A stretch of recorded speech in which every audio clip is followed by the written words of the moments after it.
So today we'll be talking, I want to give you guys the lay of the land, what we'll be covering, because I think questions will come up as we're going. And then I want to get to a discussion point towards the end. So the first thing we'll do is do a little bit of thinking like a bank. I'll put some categories up that'll just frame what we're talking about and how to think of financing.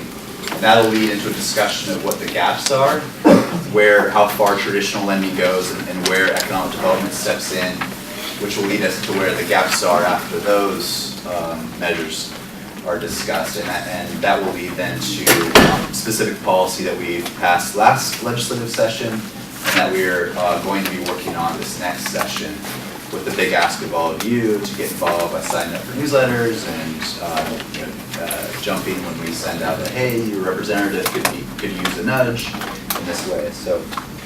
And I'll also point to a number of resources, one of which is the farm financing sheet. Nellie is in the back from Friends of Family Farmers, put this together. I'm going to tackle it a little bit a different way, but this will give some scaffolding. I'm going to reference it along so you have something to follow along or mark up for if you think it's something to specifically follow up on. And then I'll discuss some other resources along the way. So that 2-page farm financing sheet's currently in the second row. Raise your hand if you're lacking it. Okay, good. Good. So could we do again another round of just the landowners who are looking to? Okay, good. This is good. So you guys are like, get these guys money so that they can buy my land. Is that how about farmers who are looking to farm? How many of you currently farm? How many of you want to farm? Okay, so good. And how many of you who are farming own your lands? And how many of you lease your lands? And some of you might be both. Who has had experience financing farm land? Oh, God. Always at least one day. Anybody else who's had a positive experience? Okay, there's one. It's pretty common to get a lot of groans and frustrating experiences. Who comes from the business side where you've dealt with the commercial lending arena? 1, 2. Okay. And anybody dealt with the residential, purchasing your own house? Okay. We'll kind of tease out that triangle of what the differences are a little bit, just so you have some perspective going in when you're asking for money to know kind of what the differences are. Set enough. So first I wanted to 2 quick things that I come from the lending arena, and then with the economic crisis kind of saw some need to do policy work and have gravitated towards that. But in the lending world we talk about three things that I think are important. One is experience. We'll come back to all these. The other is education. Some good resources at this conference. And another category is energy. I talk about the 3 E's. These alone won't get you financing, but they're all important things that lenders are looking for. And we'll get to a discussion later, but if there are specific questions related to what I'm going through, feel free to pop your hand up and we'll clarify whatever. So these are the 3 E's. The 5 C's that maybe some of you have heard of or that are useful in terms of talking about lending are going to be capacity. That's kind of your cash flow. Farming's a notoriously thin margin industry, so that's a pretty important one. Capital. Pretty high cost, especially when we talk about the high cost of land is an important issue. Related to land or equipment. Collateral, that's the thing that you're lending against, that if you don't make your payments, the lender's like, okay, we'll go take that. Credit. And we call it conditions. I think with this one, I think of the housing development market in Bend, I don't know, 5-6 years ago, as a significant condition to whether or not somebody's going to get a residential mortgage in Bend as things are going gangbusters and heading towards the cliff. So farming is notorious for being a condition they call the F word. just so you know, for those of you who have not sought financing, it's considered an F word. Your Schedule F is a tax return document that lists your income and expenses for farming. That's a farm. Again, is the F word. If your Schedule F is found in certain mortgage applications, you're kind of kicked out the door pretty quick. So this economic follow into your individual conditions. So on this research or resource, we listed kind of the last third some lenders in Oregon. These are banks and credit unions that do above average lending in ag. When I've done these presentations, I'll often get people that say, hey, we went to Bank of America, then we went to US Bank, then we went to KeyBank, then we went to Wells Fargo. We got really frustrated. And part of the answer is you went to all the wrong banks first. And I don't expect people to know who does what, which is why we put this on this resource sheet. But there are some lenders that actually know how to do ag. And the majority of lenders just go, ag is just something that we don't do. Get back to the F word. So these are banks. There's one, Old West, no longer exists, but the rest are current. And some of these might have a specialty. Maybe it's seed or maybe it's ranching. So this doesn't necessarily mean they're going to understand your type of business. We'll get a little bit in that too. The other section, the community development financial institutions, just in terms of resources. Craft 3 there is a statewide group that they understand ag and they understand how to make deals work and help you figure out how to get access. They've got a lot of access to federal funds. They can come and match your program. So I want to point that out real quick. And then Mercy Corps Northwest is a good micro enterprise, smaller loan, startup loan for folks getting going. So that's by way of banks and credit unions. I like to say that lenders are not in the business of risk. Then there are the Wall Street banks that like risk, but they like to find ways to get rid of risk really fast. And so that's kind of related to the economic crisis we saw. But lenders, I think it's helpful to think about, lenders are leveraging our deposits, and therefore if they experience a loss, it's a leveraged loss. So in reality, if you really get down to it, lenders are not wanting to take a risk. They'll charge you higher, they'll take more collateral, they'll find your grandparents, they'll find something to make sure that they're not exposed. So I think it's important to think of financing, kind of have that reality gut check up front that we're looking at institutions that aren't really interested in taking a lot of risk. Credit unions are an interesting breed in the sense that they're federally capped on commercial lending or non-consumption lending, so business and ag. So there's only a handful on that list. Those being, not really in our area down here that do ag lending. The other institutional lender that some of you has anybody heard of Farm Credit Services or dealt with them? Farm Credit Services is a national network, a nonprofit. They don't pay certain portions of their income taxes, so they're the bane of their banking existence.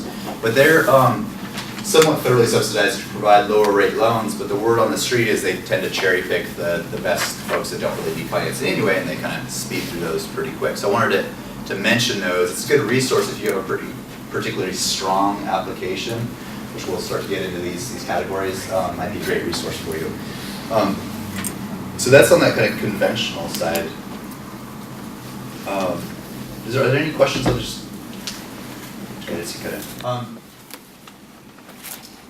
So one of the things that I'm particularly tuned into are the specific needs of small family farmers, because it's the sector that's least represented in the lending world. So when we talk about small and beginning, I should say, when we talk about that group, if you don't have an established business, you're not going to have that established cash flow. So back to how a lender thinks, they want to see 3 years of experience, 3 years of historical tax returns that show a profit every single year before they go, okay, we think you'll make money going forward.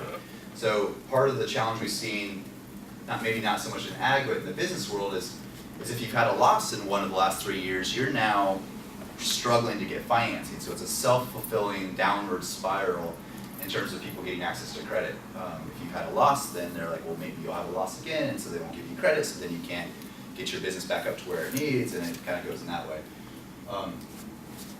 Farming is also high capital intensive, both in terms of the land value in relation to your productive potential on that, but also in terms of equipment and infrastructure. There tends to be a high ratio of high dollar value needs for a lot of farming operations. It also, I mean, based on those though, there's some good collateral. So farming also has some good strengths in that. You've got land value that's fairly stable in price. You've got machinery that's pretty easy to figure out what it's valued at. Credit's going to be kind of coming back to your individual unique situation, but again, if you're not of high credit quality, then most traditional lenders are not going to be interested unless we start getting into the economic development world. We kind of touched on conditions a little bit. So we were having a conversation, it's Dennis, right? Yeah. From the Farmland Trust, just about one of the biggest issues there is just the relative value of land, and we're not going to be able to solve that, especially in this hour or so. But there are some things to think of in terms of high dollar amounts for land, in terms of how can we get our costs as low as possible, how can we get the cheapest financing possible, so that we can make lower monthly payments and have a little bit more for us just to live off of. I mentioned briefly the low margins on farming are notoriously tight, which makes it kind of susceptible to market fluctuations, which can then trip you up in terms of traditional financing. How many of you were looking to start a farm or expand a farm? This is a good 2/3 of the group. There's a big difference between having an established farm and having cash flows that come in and be like, okay, I make this much money, I want to go buy this thing, and here's how I can afford it. That's one type of financing. So you got kind of two main types here. You can go, okay, you can afford it. And based on your past history, it looks like you've honored your debts and you've not hit rocky times. Okay, great, we'll give you the loan. The other type is, if I get this irrigation system, my production will increase. If I get this greenhouse, my production will increase. And I've got these numbers to show how that's going to work. And that would be the expansion type. It also works for the startup type, where you go, this is my plan, I'm going to make money, and this is how I'm going to go from point A to point B, but I need financing to be able to get there. That's inherently more risky for lenders because they don't have the track record, and you tend to be lower on the capital side, lower down payments potentially. So that's it's an especially important area to focus on, is that beginning and expanding category. So just to clarify, the second type is expansion or startup. Well, Yeah. how would you describe the first type? Established, like let's say your many commercial loans and often ag loans will have just a set period. Maybe it's amortized out 25 years, but after 10 years you need to refinance. And so you're going, okay, I made my payments for 10 years, I'm going to refinance, I've got an existing business, I've got that. Or I need a new tractor. Here's my tax returns, here's my debt, here's how much profit I make, I'm going to finance it with this existing income stream. So it's back to historical cash flows. So it might be like replacing. Who here of the farmers sells direct, either through CSAs or farmers market or to clients? Oh, okay. And does anybody participate in the wholesale commodity markets? Okay, is that a couple? We found this interesting quirk in the lending world where people will be coming in with their business plan, maybe they're established and they're looking to get financing, like, this is how much I make on this many acres, and the lenders are going, you do what? These numbers don't make sense. How much do you sell your tomatoes for? How much do you sell your eggs for? And then the farmer says, and they're like, that doesn't fit the models we have. We have these national charts that tell us how much eggs go for, wheat goes for, whatever.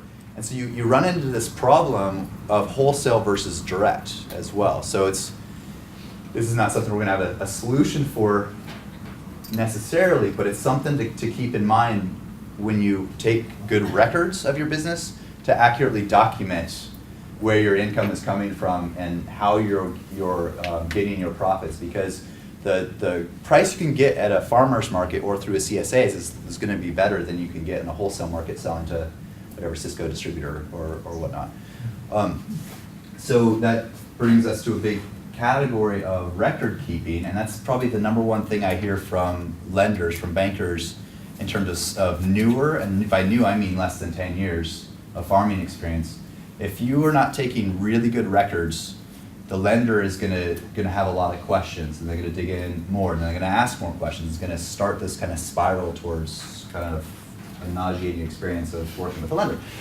So the better you can take records, the better it's going to be getting financing. And we have some resources. The Small Business Development Center could be a resource. They tend to focus on non-farm business a little bit more, but they're good on the business end.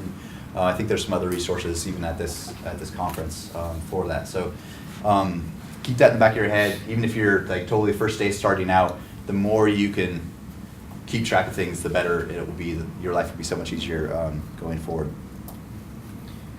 The other interesting thing we found is we're working with OSU Extension on some of their training programs, and we're trying to get the ag lenders to go, because you all are, I would probably safely generalize, are very different than the grass seed grower who has this many acres and does grass seed only, or the wheat farmer out in Eastern Oregon. And so the business model is different. So we have, Gathering Together Farms is one of our kind of farmers that we tap for help in the legislature. After 27 years, they've raised 50 acres, they've gotten up to $1.5 million of sales each year.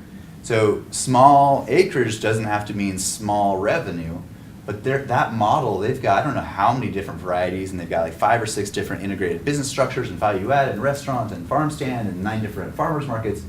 A lender looks at it and goes like, I don't even know what to do. And so we're trying to educate the lenders on that side. So it might not be you when you go to get finance, it might actually be the lender who just doesn't understand how to speak local food system speak. So keep that in mind. I think we talked about down payment, credit, business plan. Business entities. This is an interesting category. Nellie is an attorney. She's talked about land leases. A couple questions came up about LLCs and different LLCs, and one person having a couple different LLCs, or whatever your business entity is, limited liability corporation or S corp, whatever. There's this fascinating issue where if you're a farmer and you have a business, then all of a sudden now you're 2 entities, and for lending purposes you can get tripped up. And yet at the same time we want business entities to protect ourselves from liability that might come from running a business. So it's something to be aware of, and as soon as possible to start the dialogues with lenders or people in the financial industry to know that. Why is that a problem in the farm world and not elsewhere? Because we have other businesses and it's never a problem with it. Where it mostly becomes a farm issue is, I'll get to Farm Service Agency. That's the biggest area we've seen, and that's a federal economic development agency where they're mandated to lend to an individual, and yet you've got a business, and then they go, now we can't do it even though it's the same people running both. You own the farmland personally, now you get a business doing a value add. We can't count the value add business because you're a farmer, that's a business, and then you start to get into categories, which is actually the next thing I wanted to say is there's 4 main categories of lending. One's the personal, like you just sign for a credit card, or you sign for a home mortgage or an auto loan. Another is a business. I guess there's 3. A business commercial, which they're much more accustomed to working with an LLC. You've got your business name. That business owns the assets. That business has it, and that's much more common, except for like really small businesses. And then the other is ag, and where the 4th category comes in is when the lender doesn't really know what you are. And so to tell a few stories, one of our farmers out on the North Coast had a farming business for 9 years. Okay, we've been leasing land, now we want to go buy land. Our businesses, we have a plan to transfer it, it's really good. And to make sure we can make this transition, we have 2 off-farm jobs. Because it makes sense to us, we don't want to like put all our eggs in this basket and fail on launch, so we have 2 off-farm jobs. Go into the ag lender says, you guys are not ag because you're working off farm income, and we can't look at these historical on this new piece of property. We're going to grow vegetables. And I'm like, well, here's our plan. I'm like, well, because of how many hours a week you spend on the other job. They're like, wait, it's winter. We're doing this while we're getting ready. No, it doesn't matter. You're working 40 hours each here, and we don't think you can work another 20 hours during the week each to get this thing. And they're like, are you serious? So at the end of the day, they classified them as a hobby farm. And they went into the Farm Service Agency, same thing. You're a hobby farm. Here's our plan. We've worked for years to build this plan. It all makes sense. Well, I guess it makes sense, but you guys have off-farm income. Well, if we quit off-farm income, we're not going to have the cash flow to make this deal because we got to ramp up, right? And they're like, well, yeah, we can't help you. So you run into these really interesting quirks. So they went, okay, forget this whole thing. We make enough money on our off-farm income. Let's go buy a piece of property. You can finance up to 40 acres on a residential loan, and rates are really cheap, so let's go in and get a residential loan. We're going to live there after all. Let's go get a loan. We can pay for it over here. They go in and they look at their tax returns and go, you have farming income. You're going to farm this land. It's ag land. I'm like, yeah. we can't do it because of foreclosure laws. We can't take something that's your income generation. So we can't legally foreclose on you if you live there and we do a residential loan and we have to, what? Okay, so what do we do? And the lender's like, I want to make some money off you guys. I want to get some income. So it's like, okay, why don't you do this? Why don't you write a letter, say that that was just a hobby, you forget, you repent, you're asking for forgiveness, you'll never do it again. So back to the F word, and they were told to write a letter to lie to a lender, which means, you know, all these other issues. Is the attorney in the room kind of like going, it's a nightmare. I was like, oh, you know, you guys, that's a crazy story. I thought in isolation, but we've heard that story all over the state of people kind of being squeezed into residential lending, or people legitimately going, we've got off-farm income, but eventually we want to farm this land. So we'll go buy some acreage now. We'll slowly transition in it. So the same issue you have now, like maybe you can finance it legitimately, but once you have that farming operation, somebody had a cow on his property, the appraiser goes out and is like, it's not a house, it's a farm. What do you mean it's not? It was a house 2 years ago. You know, this is the issue we're facing, but as soon as the appraiser uses the red pen on that agricultural use, now you can't get a residential loan. So you see kind of these, maybe well-intentioned, maybe not, systems that were made to work, but they only worked for people in the box, and that's now become, you know, wage earners buying a house or big scale farmers. And so we're working to break down these boxes and educate lenders on how to make some things work. That's kind of the doom and gloom side of things. I want to shift into economic development. Yeah, some people are breathing inside. Back to the list of lenders. These lenders here are they're going to have a second date with you, shall we say. They're going to listen to you. They're going to ask for more information. They're going to entertain your ideas more than any of the other banks in the state. And then if you run into any snags, you know, somebody like Craft 3, or if you're intentionally small and wanting some small startup, Mercy Corps. But the one main agency to be aware of is Farm Service Agency. And they actually have a table. It's the furthest right table right behind this wall. Two handouts I wanted to point out.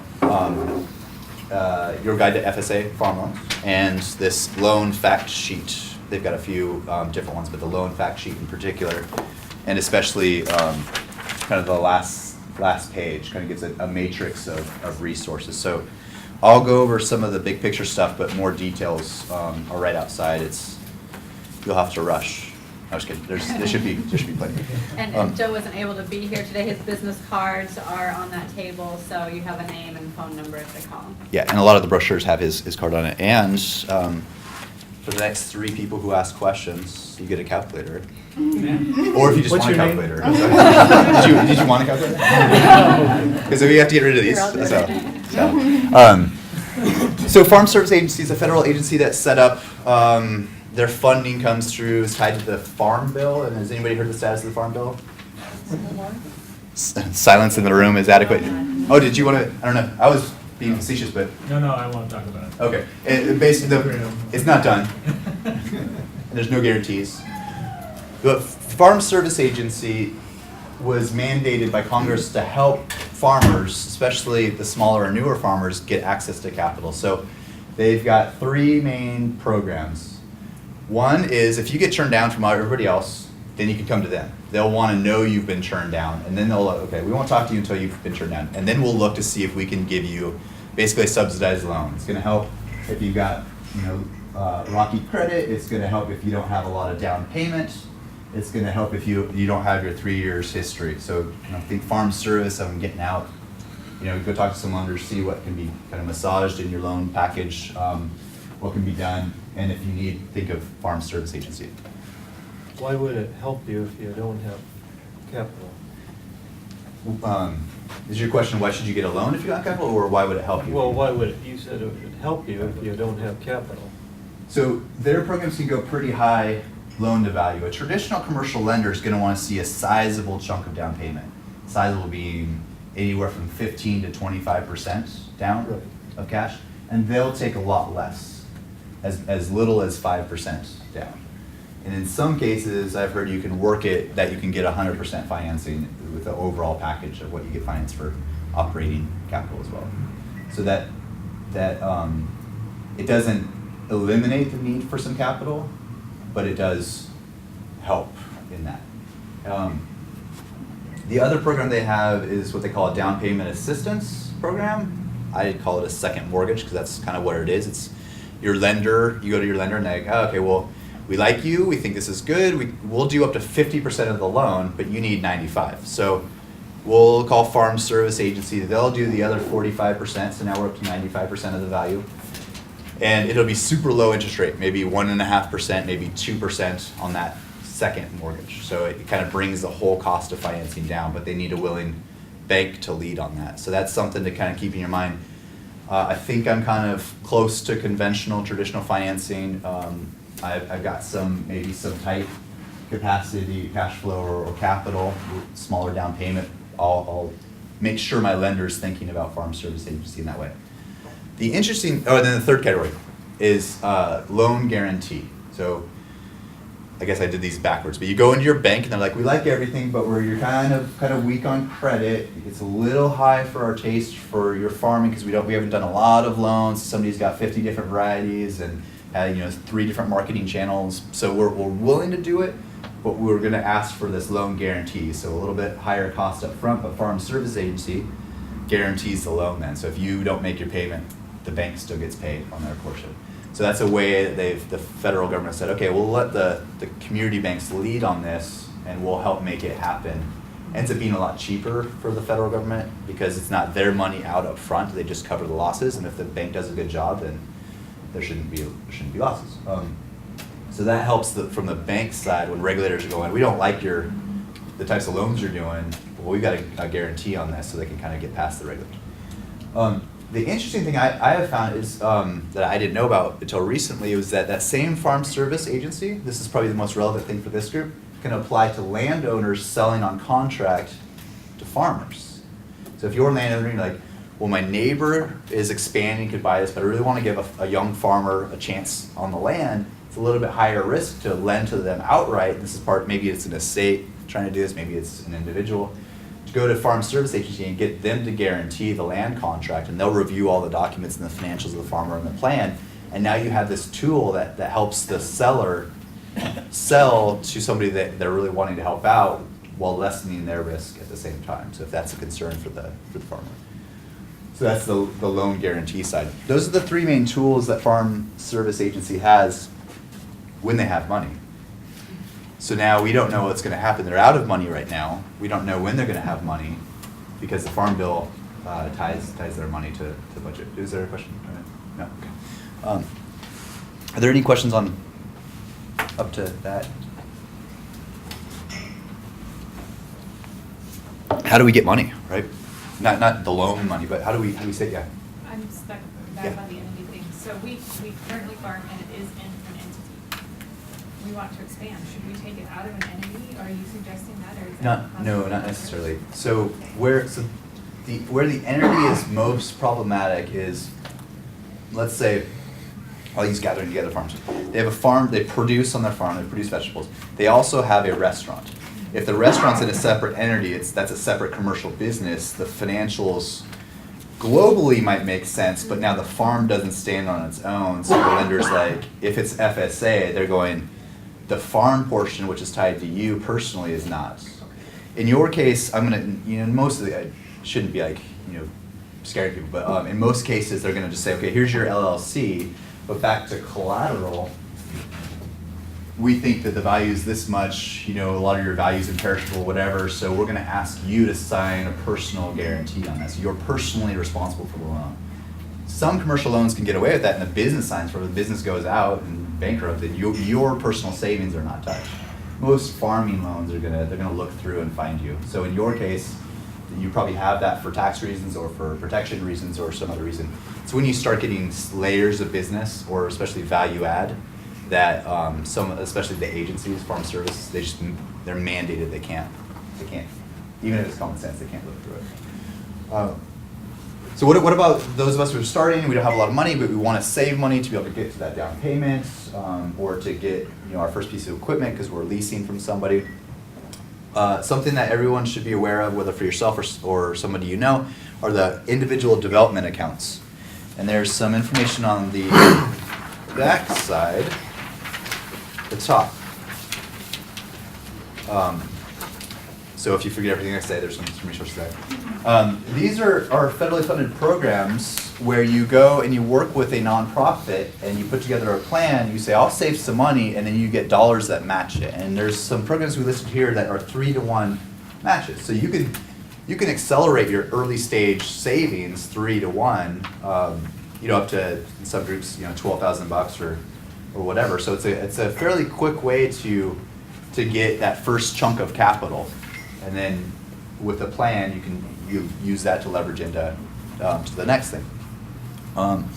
Or have that as your reserves that help you weather the ups and downs. This is another thing that we tend to see land-rich, cash-poor farmers, and that presents a challenge from the lending model. Like, you have a bad year, bad month, whatever, how are you going to absorb this loss? What's your safety net? So having that starter account to get those funds is a great resource. What is 200% of the federal poverty level? Each federal poverty level. Does anybody know? I'm going to guess it's like. Well, family of two can go up to like 39,000. I was going to say it's $60,000-$70,000. If your family makes under that, you're pretty safe. If it's, you might even be able to push it up to 80 or something. If it's family two, like 39. It depends on the numbers in your family, how Yeah. much you can have. Okay, so if you have a few kids, then so that's. Oh, it just says the Yeah. applicant must be, have an income less than or equal to. Yeah, so it's going to be probably a lot geared towards these. It's really worth looking into. Yeah. I've done it. Yeah, you've done Yeah. good experience. Everyone we've talked to Absolutely. has been a great experience. And I think Umpqua Bank also is a participant in that too. So one of these groups, I don't think there is, some of these are statewide, but they're not so much down here with offices. I have contact. And I can ask Ma this question as well, but in the past, if you took part in Small Farms Growing Farms program, you would qualify for the Mercy Corps IDA. That was considered your business planning class for farms.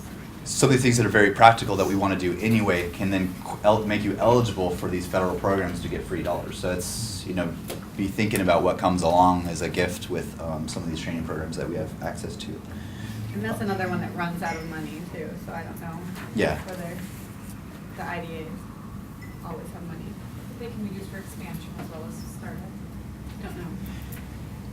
Don't know. They tend to be more on the startup side, but there's not, I don't think there's any restrictions on that. Some of these groups intentionally work with, I know Mercy Corps was traditionally immigrant populations, now they've expanded it through some pilot programs so you can have some experience. And back to the experience side, you could be farming for 10 years and still be considered new. So 1 month, 10 years, same category, which is interesting. Now we start talking about ownership. We've got a farmer who's owned for 8 years. She worked for 17 years beforehand. She's technically new in terms of ownership. So now she's still eligible for some really good programs moving forward. So the new category is not so kind of set in stone. There's it's actually fairly broad.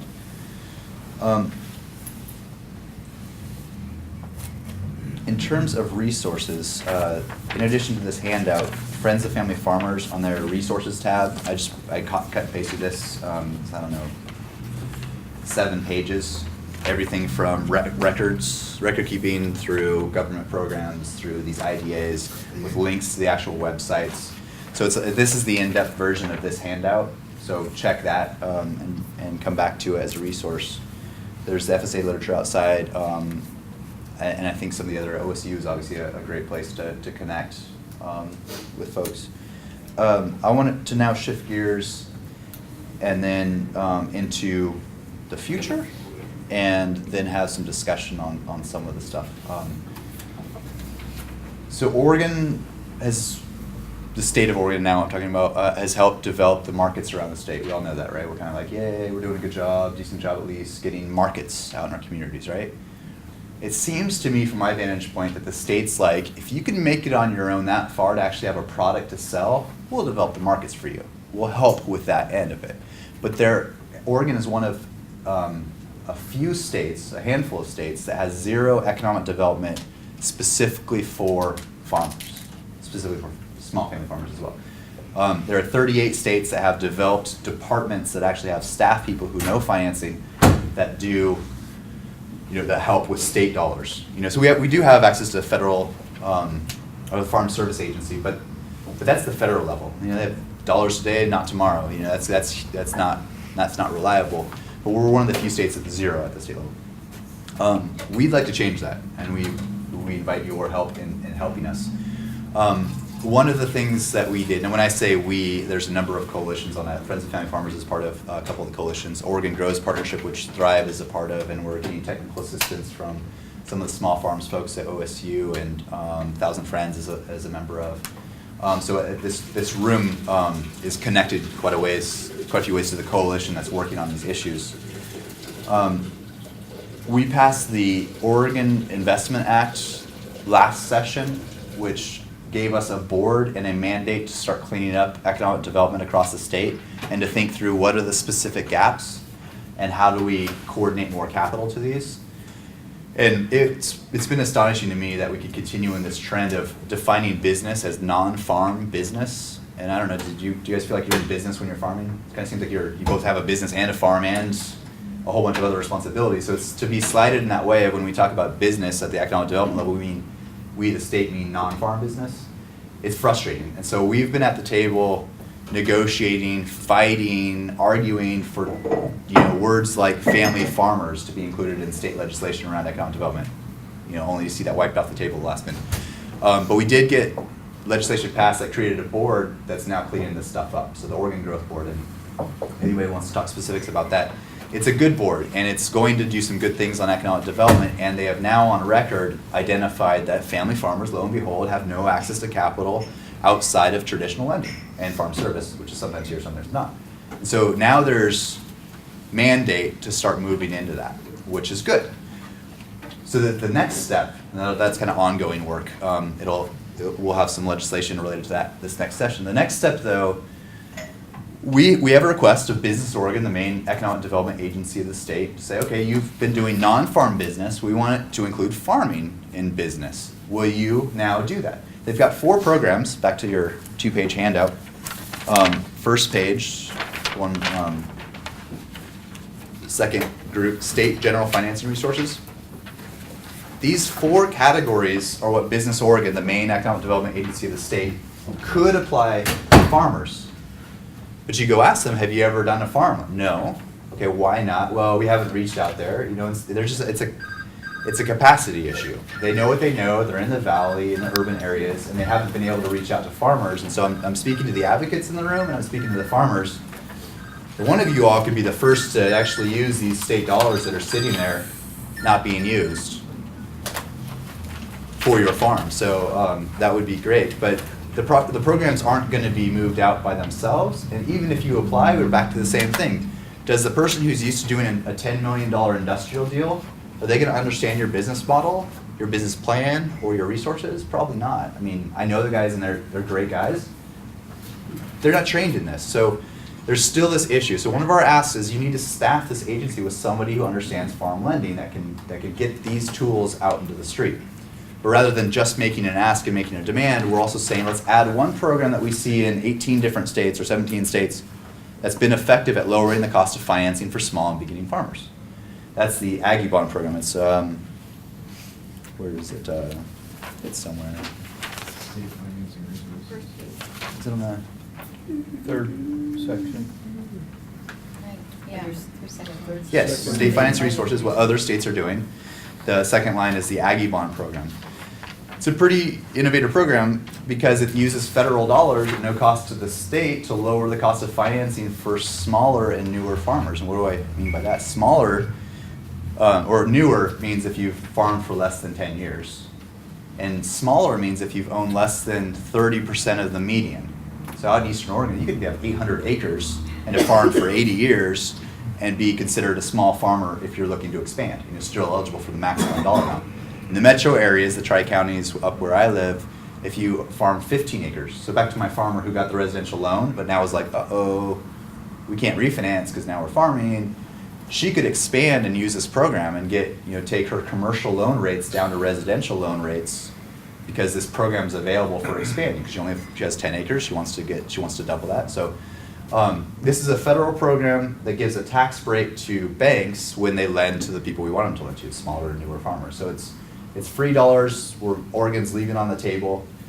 we have legislation to introduce that, to enable that in this next session. So this time next year, we hope to do the first loan. That program is now self-funding for a staff person to then get these other 4 things out there. You know, we've got business owners, they don't know how to talk to farmers, they've never written overgeneralization, but they haven't gone out to farmers. So let's fund a staff position that could talk to you all and get the word out on now 5 programs instead of just the 4. So that's what's coming up next.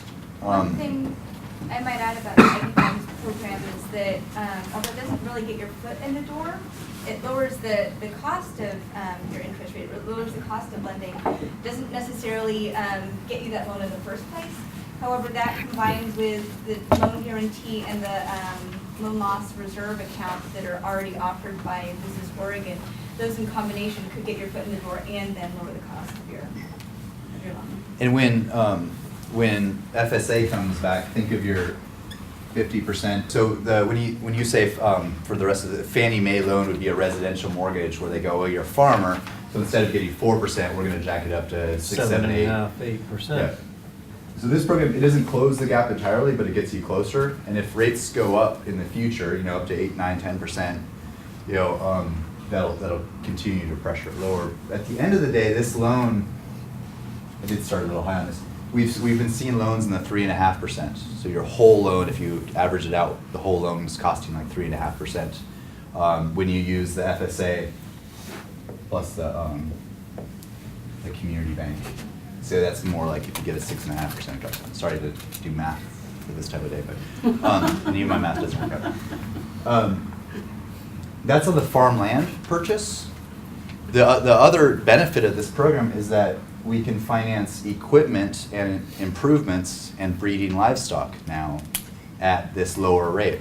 So, you know, to give an example, one of the regional banks is doing solar panels for folks to put on their property, but they're like, you know, you already have a first mortgage, doesn't make sense to refinance that, so we'll give you a second mortgage for your solar panels, but if you don't make your payment, how are we gonna repossess the panels? Go up and like unbolt them and then go sell them? We're like, that's not reality. So we're gonna charge you 12%. Sound like a deal? Sounds like usury to me. But that they're doing that, and at least in that case, the rate would be dropped by 25%. So now we're back down to 9%, which sounds a little bit better, but you know, could we please get somebody to, you know, start at 9 and come down to 7 for those starts to pencil out. So these programs do work for, say, building a barn or improvements for irrigation, tractors up to, you know, $250,000. Some of the details you can find online on that.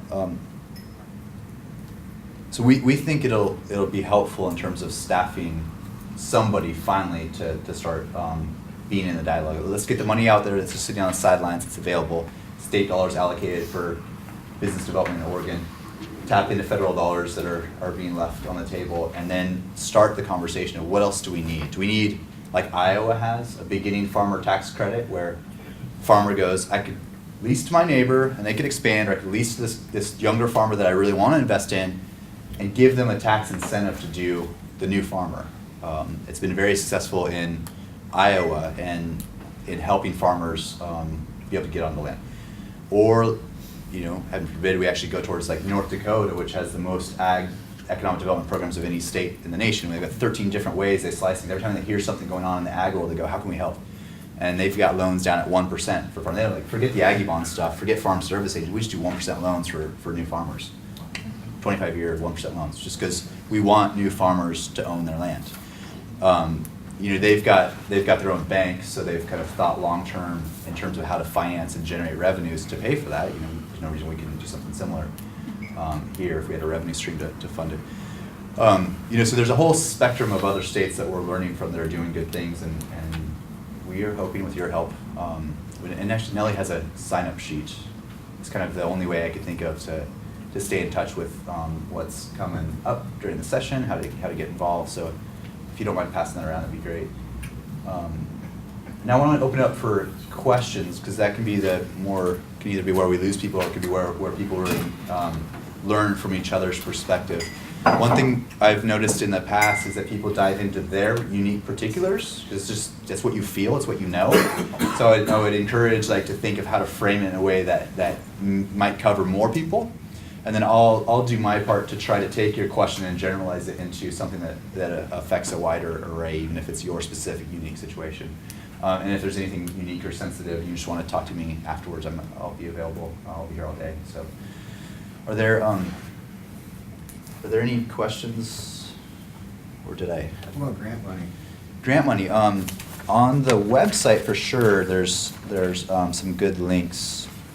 There's also, yeah. also on that same, last table, there's the USDA loan programs, information sheets are out as well.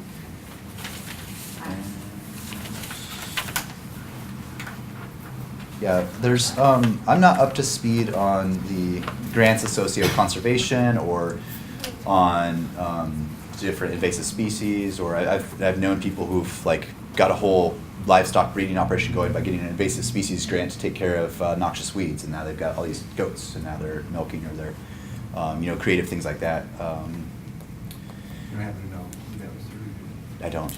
Yeah, invasive species. Does anybody tied into grants? Speak to that. OWEB, sometimes we'll OWEB. fund those grants.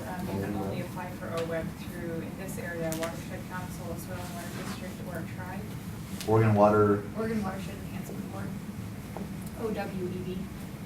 OWEB. Yeah, OWEB. Yeah. And in this area, there's what they call restoration grants as well as small grants. Small grants cap at 10,000. The large grants average around 50 to 100,000 probably. There's fish and wildlife grants. There's NRCS. No, those aren't really grants. But Well, the cost, but some of them pencil out to be grants. So- The high tunnel is. Maybe the point there is you might be thinking, I want to do this, and there might be funds to help you do this. Is that kind of what you're talking about? Yeah, and well, Andrew was saying with NRCS, they're sometimes cost shares, so Okay. they'll pay for half of the fencing you want Yeah. or new equipment or. yeah, they've moved more to incentive payments now. Okay, So do the right thing, and then we'll They subsidize got set after. amounts regardless of what it costs you, and so sometimes it can really work in our benefit, that because we're down here in Southern Oregon and there's not as much competition for electric equipment and stuff, a lot of times they're not quite as good for us as say they would be something more Yeah. dynamic. But the NRCS has several programs. I would talk to Ocean Extension or the district because they use a lot of grant money. Soil, And what do you water mean by the conservation? Soil and Water Conservation District. So the other big grant out there is the USDA Value Added Processing Grant, and there's information on the table about that. USDA wasn't able to be here today, but I believe it's also tied to the farm Rural bill. Development also has funds, both for product as well as, I believe they do some land acquisition, but I'm not familiar with the actual. It's program. USDA Rural Development? Yes. As a subset of USDA, and USDA actually runs the FSA. So USDA can kind of be this Right, gangly it's thing. RD. But keep looking, because there might be different branches of USDA is what I would kind of say. When you said USDA value added? Value Added Processing Grant, and generally that it pays for working capital. So no capital improvements, you can't build a barn with it, but you could buy some computers to run your business, and so it's really that funding too. And it is value added, meaning you are not just growing a product, but you're transforming that in some way, but it could be small, just even like washing strawberries and putting them in a basket could be considered value added. But so around here, several of our producers have secured those loans. Molly, can you help me with? Well, they're not loans, they're grants. Oh, grants, I'm sorry. Yeah. Grants. Well, we got one a few years ago. At that point, there were planning grants and working capital grants. And you actually had to have, to get a working capital grant, you had to have a business plan in place. But it didn't have, That's it could be still- new. It could be like projected. Yeah. It could be, a new business, Sort of. or it could be an expansion, yeah. And so a lot of it is like for launching a new marketing campaign, or like Wendy said, you can't purchase equipment over $5,000 or build buildings, but you can create more marketing infrastructure to expand your business. Or you can do product research, for These are some of the things that fall out of the traditional lending arena because, for a lot of reasons. So it's great that there's some grant money in addition. Do you guys have resources? Grant grants? What was it? People like that? Is it OSU helps with grant writing? Yeah. Nelly, do you guys have grant information on the website? Not as much as we'd like at this point, but there is one other source of non-traditional lending that I just wanted to bring up, which was slow money and crowdfunding. So slow money was sort of born of the slow food movement, but it's a way for individuals to invest in expansion mainly of existing businesses. So you definitely have to have a track record in order to get these loans. But the way that it's happened so far, at least with Slow Money Portland, is that probably about a dozen people have submitted applications. 4 have gone in and made pitches to a room full of investors, and then they just end up having conversations with folks and work out different ways to invest through that. There's also, for smaller projects, there's also Springboard. And for smaller projects, there are a bunch of like Kiva or online sort of sources where you can put your proposal, put your project up there, and people will give you money as part of this crowdfunding. And you might not even have to repay them in money. You can repay them in stories or pictures or product, that kind of thing. And one other loan that I wanted to mention was there's an investor in the Sherwood area. And he's investing in a pork producer, a company that produces pork up there. So he's getting repaid by that company in, his principal is being repaid in cash, but his interest is being repaid in pork product. And so he sees that as an inflation-proof return on his investment. And it's beneficial to the farmer to be able to pay him in product, and his family enjoys that too. So there are a lot of different options that can be worked out individually with folks who are willing to share their resources or use them, let them grow in that way. Another area, I think it's, who all attended Nelly's workshop on land leases? Was there? Okay, so actually a good chunk of it. It's really important to think of the transition from lease to financing and what the intersections are with the traditional financing world. And what to do to set up things. So like some land lease contracts that have been successful at helping with the capital or down payment can often be just abbreviate, would be where, let's say your lease would be $1,000, but you pay $1,500 because you're building towards ownership, and that money then becomes equity in the purchase price. And so then when you go get your loan, you actually have prepaid this down payment, which is often a good way to gain some value. And then again, the documentation issue is extremely important when you're going from leasing to financing. You want to make sure that you're kind of thinking ahead multiple years down what you can do, for, especially those 3 years before you finance. 3 years is a magic cutoff for things that are not like FSAs, new, or Aggie bonds could be. The other nice thing about Aggie bonds, this lower the interest rate thing, is that they don't have problems with hobby farm, like my North Coast story, where they can say, okay, it is ag land, you do have experience, you do have education and energy, it makes sense, the business plan makes sense going this way, where after time, one person will be able to quit their job, and 2, we will count that and we'll be able to finance it. So it's one of those gap things where we can now start to bridge commercial and ag, and we can bring costs from commercial closer to residential, which is a nicer deal than And cash who are you flow. talking about? That's the Aggie bond legislation. That's this. And Peter Buckley, who is Representative Buckley, has been helpful. He's co-chair of Ways and Means. And we have a few dollars we need to ask for to get this up and running. You know, it's like $250,000 we're asking for all of the family farmers in the state. Like, could the state come up with a little chunk of change? Not a huge ask compared to some programs that would start the program for the first 2 years and then kind of go from there. He's instrumental as chair of now he should be chair of the Ways and Means to get that to move through the House, and then the House Ag Committee's fairly much on board. So this seems like it's gonna move, and it would be great to have farmers sign up on the list. Any other questions that we got?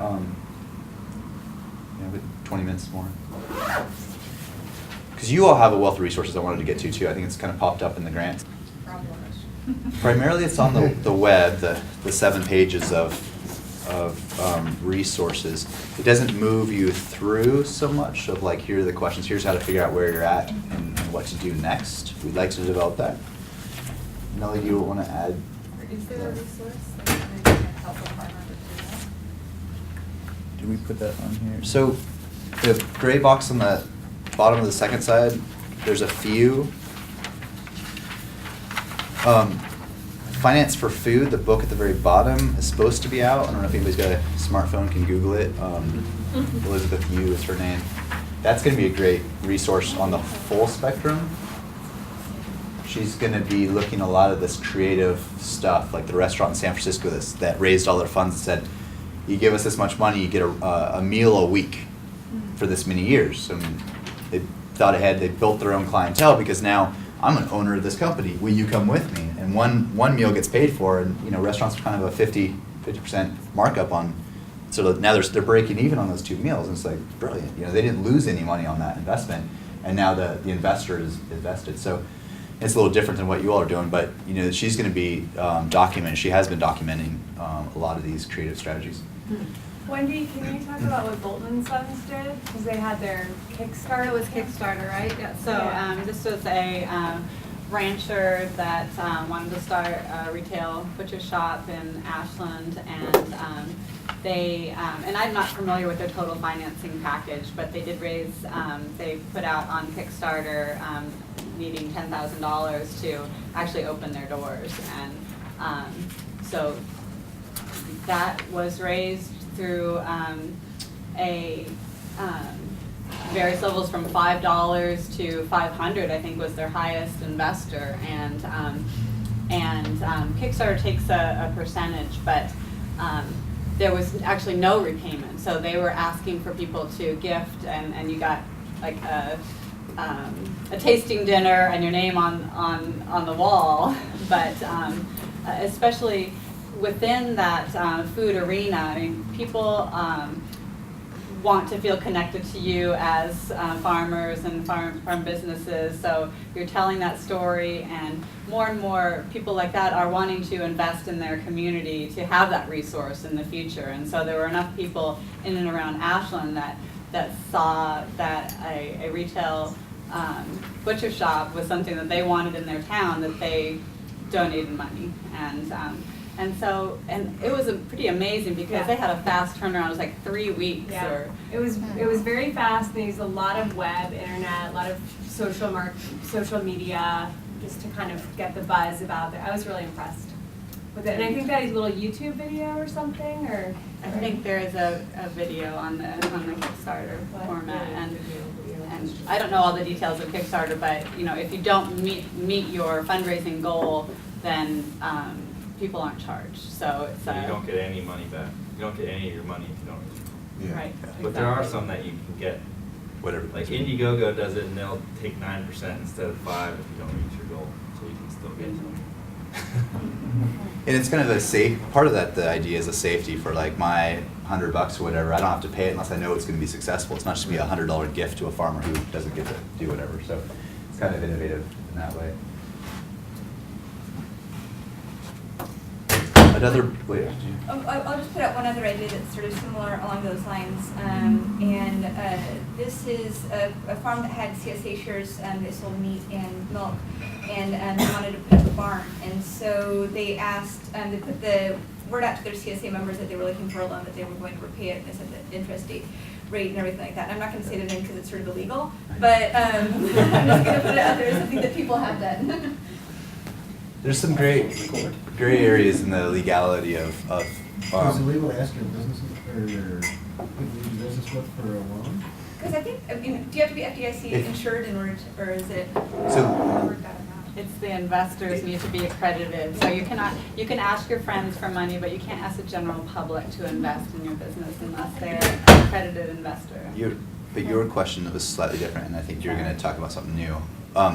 There is a difference between lending to somebody and investing in an entity, and SEC has got this kind of iron fist on that. So there's some legislation that's starting to allow the smaller end direct investing to see if the world explodes or not on, $100 investments or whatever. And so, is that where you're going to Well, yeah, go? there's a new, If I could go on a small tangent, one of the coalitions I work for is Oregon Banks Local, and that's the group of financial professionals, bankers, ex-bankers, city councilors, county commissioners, activist organizations, Friends of Family Farmers, whatever, that's working to find ways to have more of our public dollars, our city dollars, our county dollars, our state dollars in our state, and have that money invested in state, because we lack the infrastructure for that. So one of the things we did is we ranked every financial institution in the state to start to get to know them in terms of their impact to the local economy. I say all this because it directly relates to Thrive's mission in terms of like educating on the importance of ownership of our means of production and ownership of our businesses, because when somebody else owns the business activities in our communities, then profit leaves our community. Same with the banking world. 5 banks control 66% of our state's banking economy. It all that profit leaves the state. The flip side of that is it's driven by the investment market. We go public, we sell shares to shareholders, which then usually means almost all of that's outside of our community. And then you get this weird pressure of absentee, disconnected folks that want return, and they don't necessarily care what's going on in your community. So you get this disconnect that has some funky ramifications. So obviously in the banking world, we see what that can lead to, which is why we're promoting credit unions, community banks that are locally owned, decision makers in our communities, they live here. That also works in the business world. And the challenge with the SEC is that they're like, okay, we'll set the cap here. You gotta get an attorney for 2,000 hours to go to fill out the paperwork. It costs about $75,000. Only wanted $20,000. Well, yeah, pay $75,000, you can get the 20. That's the mentality of what's going on. And so the common sense is starting to beat on the door and say, look, this is ridiculous. For smaller amounts, we should be able to invest in people we know. And so hopefully we'll see some change in that arena. But the danger of, once you get to a certain size, of the only ability to raise capital is by selling your ownership out of state, is we start to lose the connection to our land base. And so I think that's important for us to keep in mind, and I know Thrive's doing good work on that. And then back to the plug on banking, that we need to think holistically, not just moving our money in, our city money, our county money, our state money, but borrowing local too. Because I used to do consulting on looking at people's balance sheets and their budgets and go, okay, after you pay taxes, you pay your mortgage, you pay your auto loan, you pay your student loans, you pay your credit cards. All of those payments are written out of state. So all the interest on the bulk of your money that you earn leaves the state. And now we're kind of fighting down here for this little scraps at the bottom called, our expendable cash. And so we need to be thinking through like, who are we paying our money to, and can we invest in each other? So this is kind of where the conversation shifted of how do we invest in each other? What are the legal channels to invest in the new farm or the new restaurant or whatnot? And I think, that's, Wendy, right, the kind of things that questions you're asking of how do we connect money and people, landowners with farmers and think about as a community rather than, is that my little soapbox? But when you could even get past that, you had to keep track of who you were talking to and whether you had 6 Angus with this credit union or 10 Angus with that credit union. You had to play games all the time.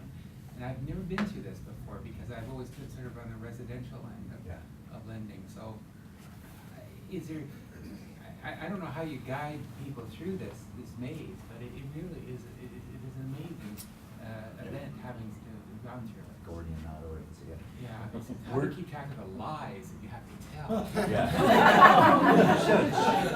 A tracking. We literally had to hide cattle depending on who was coming out to do appraisal. And so that's back to, at the same time, like, the general population has benefited from some of the systems we developed. So what he's talking about is that they want the lenders like hide your cattle because we're going to send out an appraiser. The appraiser wants to be able to take pictures and make it look like, oh, it's just a rural lifestyle, not farming out here. That's because they're going to sell that loan on the secondary market. Now, your type of fraud, I'm not fraud in that kind of like, we use that word, farms that word, like, but when they're telling you to like hide something, it's because they want to be able to sell it. Now that's very different than the, hey, you can't even afford this loan in the first place, and so we're gonna like package it up real fast and send it, and then it explodes, which is what the crisis happened. But it's the same mentality of build the system to lower prices. Now we all want our lower rates, right? We want lower rates. But it's because there's a market that takes it right out of our community. And so back to the conversations of, what would be our long-term goals at the state level, is to create a mechanism where we can just be honest and go, okay, what's the real thing? That's a value to the state. So we'd like you to pay your mortgage to the state. The state's protected, they're not dumb, they're not gonna lend money, but it's gonna be a common sense thing. I'm just gonna lend because you want it. But look at your picture, go, you would qualify for residential except you have 2 cattle on it. It makes sense. Okay, let's buy that loan off the community bank. Because community banks, credit unions, even big banks, they don't make money doing the loans. You got 2 different models. You make money servicing them, and they actually get paid to foreclose in a lot of cases. They get paid more than servicing. So we have a huge mess in this world. But there's things we can do to start taking this chunk. This makes sense. Let's do it. Let's pay the interest to ourselves. Let's keep our money in state and keep inching towards. So.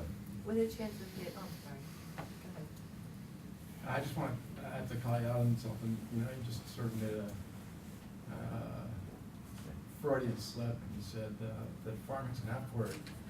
I'm not personally a farmer, but I think what you just said exemplifies the basic problem here, is that the banking institutions are doing things that are fraudulent.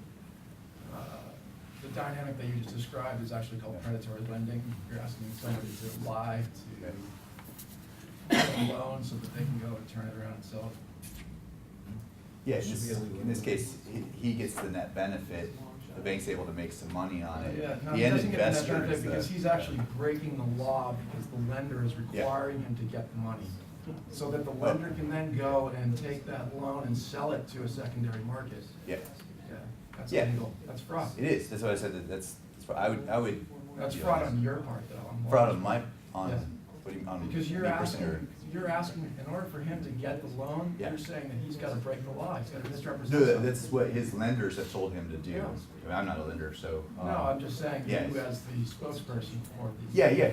Just to be extremely clear, one of the problems is in this gap between the triangle I talked about at the very beginning, between residential lending, commercial lending, and ag lending. And what you'll have is somebody that, especially when you start mixing off-farm income, value-added business that's non-farming, and agricultural production, where do you fit? And then how does the lending system work? And the problems we're seeing is the best rates and terms tend to be on the residential side. But there's a secondary securities market that buys loans. They only want them to look all cute and pretty. And so then the lenders are committing fraud and asking you to commit fraud, just like my North Coast farmer who committed fraud, had to write something, lie, and put it in writing, deliver it to him. Everybody's in collusion now, securities violations, wire fraud, the list goes on this, right?